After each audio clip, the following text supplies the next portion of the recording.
فرض نماز کے بعد سنت نہ پڑھیں تو کیا حکم ہے؟ کیا فرض نماز کے بعد سنت نہ پڑھنا گناہ ہے؟ وجاہت صاحب کراچی سے۔ جو سنتیں مؤکدہ ہیں نا، جیسے فجر سے پہلے کی 2 سنتیں، ظہر سے پہلے کی 4 اور ظہر کے بعد کی 2، مغرب کے بعد کی 2، عشاء کے بعد کی 2، یہ سنتیں نہ پڑھنا، اسی طرح جمعہ سے پہلے کی 4 اور جمعہ کے بعد کی بھی 4، تو یہ شخص قابل ملامت ہے، اس کے بارے میں گناہ کا خطرہ ہے، کیونکہ یہ نبی صلی اللہ علیہ وسلم نے بہت پابندی سے پڑھی اور فجر کی تو بہت ہی زیادہ تاکید ہے، تو اس لیے ان سنتوں کا اہتمام کرنا چاہیے۔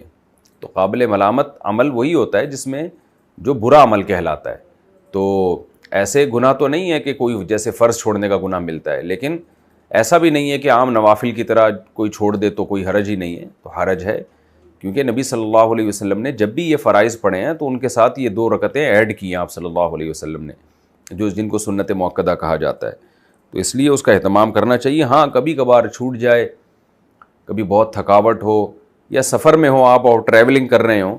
تو اس دوران اگر کبھی چھوٹ جائے تو گنجائش ہے، کوئی حرج نہیں ہے، لیکن فجر کی پھر بھی کوشش کریں کہ کسی صورت میں نہ چھوڑیں۔ لڑکیوں کا گجرے پہننے کا حکم، کیا لڑکیاں اپنے ہاتھوں میں گجرے پہن سکتی ہیں؟ لیکن زینت کا تعلق ہے تو عورت کے لیے زینت جائز ہے تو وہ پہن سکتی ہے، البتہ غیر مردوں کے سامنے، نامحرم مردوں کے سامنے زینت کا اظہار یہ لڑکی کے لیے کسی صورت میں بھی جائز نہیں ہے، چاہے گجرے کا ہو یا چوڑیاں ہو یا کوئی بھی ہو۔ یہ عجیب سا سوال پوچھا ہے جناب ارشاد بنگش پشاور سے، کمال ہے بھائی۔ یہ کہہ رہے ہیں کہ جی پہلی شادی صبح میں اور دوسری شادی شام میں کر سکتے ہیں، ہم دوسری شادی پہلی شادی کے کتنی دیر بعد کر سکتے ہیں؟ اگر میں صبح کو پہلی شادی کر لوں اور شام کو دوسری کر لوں تو کیا یہ صحیح ہوگا؟ نیز کیا میں دونوں شادیاں ایک ساتھ کر سکتا ہوں؟ ارشاد بنگش صاحب، اگر آپ کو رشتہ مل جائے تو آپ 4 شادیاں ایک ساتھ کریں، یہ 2 کا تکلف آپ کیوں کر رہے ہیں؟ آپ چاروں ایک ساتھ کریں اور مجھے بتائیں، جب آپ کو 4 رشتے اکٹھے مل جائیں میں پشاور آؤں گا اپنے خرچے پہ انشاءاللہ، اور آپ کا نکاح میں پڑھاؤں گا انشاءاللہ، تو بلکہ 2 بھی آپ ایک ساتھ کر رہے ہو نا تو مجھے بلا لیں، میں آ جاؤں گا اور میں آپ کے اکٹھے دونوں کے نکاح کرا دوں گا، لیکن دونوں کو پتہ ہونا چاہیے، تاکہ ایک اگر یعنی خدا نخواستہ پیٹنے کی کوشش کرے تو دوسری بچائے، یا استغفر اللہ، مطلب یہ ہے کہ دونوں شادیاں آپ کی ایک ساتھ بھی ہو سکتی ہیں، یعنی نکاح ہو جائے گا، باقی ہو سکتی ہیں تو نہیں ہو سکتی ہیں تو ٹرائی کر کے دیکھیں تو پتہ چلے گا نا۔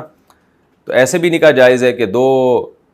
آپ کی بیگمات ہوں، ان کے والدین آ جائیں اجازت لے کے اور قاضی صاحب یوں نکاح پڑھائیں، میں نے ان فلانی بنت فلاں کا اور فلانی بنت فلاں کا بالترتیب اتنے اتنے مہر میں آپ سے نکاح کیا، جیسے ہی آپ بولے ایک دفعہ قبولے بولیں گے تو دونوں سے آپ کا نکاح ہو جائے گا،